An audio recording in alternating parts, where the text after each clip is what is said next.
Assalamualaikum warahmatullahi wabarakatuh. Bismillah, alhamdulillah, wassalatu wassalamu ala rasulillah Sayyidina Muhammad ibni Abdillah, wala hawla wala quwata illa billah, amma ba'd.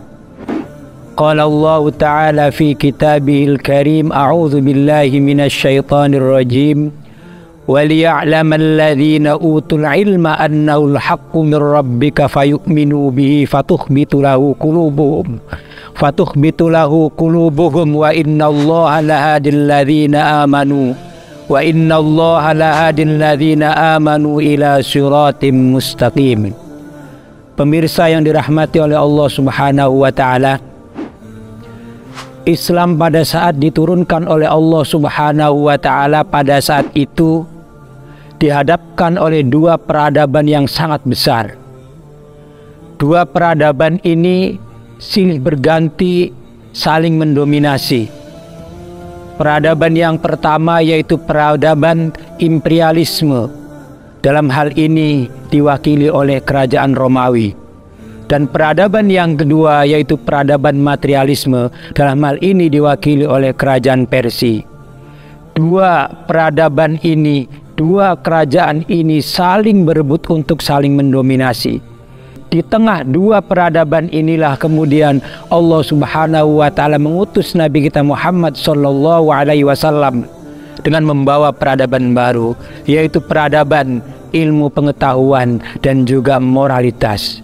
Hal ini sebagaimana diturunkan dalam wahyu yang pertama oleh Allah Subhanahu wa Ta'ala yang berbunyi, A'udzu billahi minasyaitonir rajim. Bismillahirrahmanirrahim. Iqra bismi rabbikal ladzi khalaq.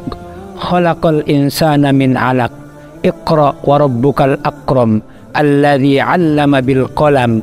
'Allamal insana ma lam ya'lam. Iqra, bacalah. Bismi rabbika, dengan menyebut nama Tuhanmu. Allah Subhanahu wa Ta'ala pada wahyu yang pertama memerintahkan kepada kita untuk membaca. Membaca apa? Apa saja yang dapat kita baca. Karena dengan membaca inilah kita bisa mengetahui sesuatu yang tidak kita ketahui. Karena dengan membaca inilah jendela ilmu pengetahuan. Dengan membaca inilah kita bisa berkomunikasi dengan orang-orang yang telah meninggal maupun yang masih hidup atau yang tidak bertemu dengan kita melalui karya-karya yang ditulis olehnya. Oleh karena itu membaca begitu sangat penting. Membaca adalah gerbang ilmu pengetahuan, dan Islam ketika itu dihadirkan oleh Allah Subhanahu wa Ta'ala melalui Nabi Muhammad sallallahu alaihi wasallam membawa peradaban baru, yaitu peradaban ilmu pengetahuan yang diawali dengan membaca. Oleh karena itu pada saat ini pun kemajuan suatu bangsa itu bisa dinilai dari taraf membacanya. Literasi yang dibaca oleh anak-anak bangsa tersebut. Begitu pentingnya membaca sehingga mendapatkan ilmu pengetahuan, sehingga Allah pun mengatakan dalam surah Al-Hajj ayat 54 bahwa orang yang mempunyai pengetahuan maka ialah yang mempunyai kebenaran. Allah berfirman, A'udzu billahi minasyaitonir rajim. وَلِيَعْلَمَ الَّذِينَ أُوتُوا الْعِلْمَ أَنَّهُ الْحَقُّ مِنْ رَبِّكَ فَيُؤْمِنُوا بِهِ فَتُخْبِتُ لَهُ قُلُوبُهُمْ. Bahwa dengan ilmu pengetahuanlah dia akan memperoleh kebenaran. Dia akan lebih yakin atas apa yang ia yakini.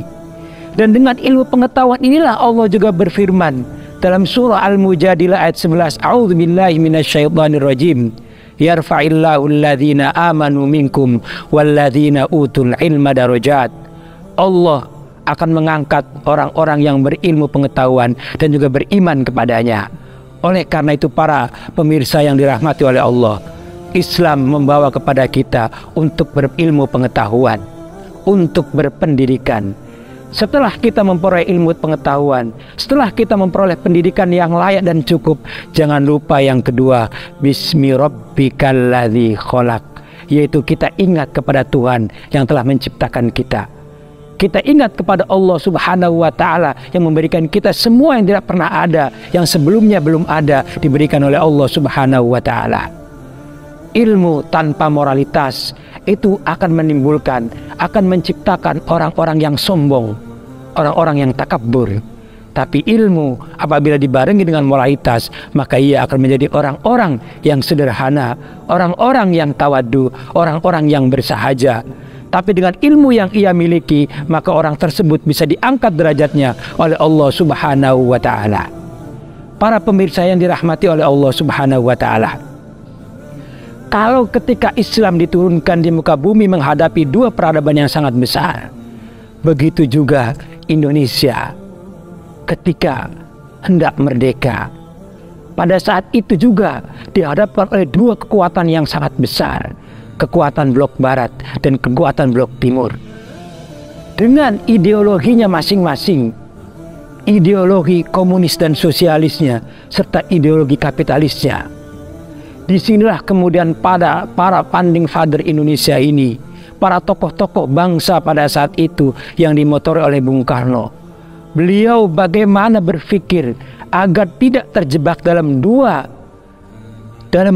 peradaban ini, dalam dua komunitas ini, komunitas blok barat maupun blok timur. Akhirnya beliau berpikir dengan keras sehingga timbullah beliau bisa menciptakan Pancasila dengan 5 silanya. Beliau menggali apa yang ada di masyarakat negara ini, di masyarakat Indonesia ini, untuk dijadikan dasar berkehidupan dan berbangsa di Indonesia ini, yaitu negara bangsa yang religius, dengan sila yang pertama yaitu ketuhanan yang Maha Esa.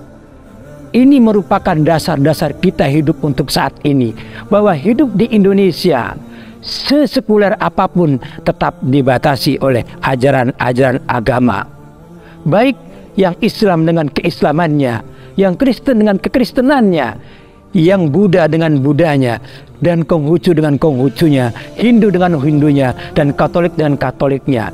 Kita silakan hidup di muka bumi ini, khususnya di negara Indonesia ini, dengan bebasnya. Tapi kita juga terikat dengan aturan-aturan agama yang kita landasi. Para pemirsa yang dimuliakan oleh Allah Subhanahu wa Ta'ala, di bulan yang sangat mulia ini, di bulan suci Ramadan, saat yang tepat untuk berintrospeksi pada diri kita. Apakah kita ini hidup di muka bumi ini, khususnya di negara tercinta, negara kesatuan Republik Indonesia ini, mau hidup seenak sendiri tanpa mementingkan orang lain? Atau kita mau hidup bersama dengan dibatasi oleh aturan-aturan yang ada? Negara yang kita cintai ini adalah merupakan warisan dari para founding fathers kita, dan juga nanti untuk diwariskan untuk anak cucu kita. Oleh karena itu mari kita rawat bersama di momen yang sangat mulia ini, di bulan yang sangat mulia ini, di mana Al-Quran diturunkan. Mari kita bersama-sama berintrospeksi diri dengan puasa, menahan hawa nafsu kita. Di bulan yang sangat mulia ini, mari tahan hawa nafsu kita untuk melaksanakan perbuatan-perbuatan yang merugikan orang lain ataupun merugikan diri kita sendiri. Di saat inilah kita tepat untuk kembali merenung, apakah kita akan menjadi orang-orang yang terbaik di mata manusia dan di mata Allah sekaligus, atau kita akan menjadi orang-orang yang terbaik hanya di mata manusia, wabil khusus pada diri kita sendiri. Oleh karena itu mari sekali lagi kita bersama-sama merenung, kita bermuhasabah di bulan yang sangat mulia ini untuk menahan hawa nafsu kita, hawa nafsu yang dapat merusak kebangsaan kita, hawa nafsu yang dapat merusak kerukunan kita, dengan bersama-sama kembali kepada diri kita sendiri, kembali kepada ajaran-ajaran kita masing-masing, bahwa tidak ada ajaran agama dimanapun yang mengajarkan akan kekerasan.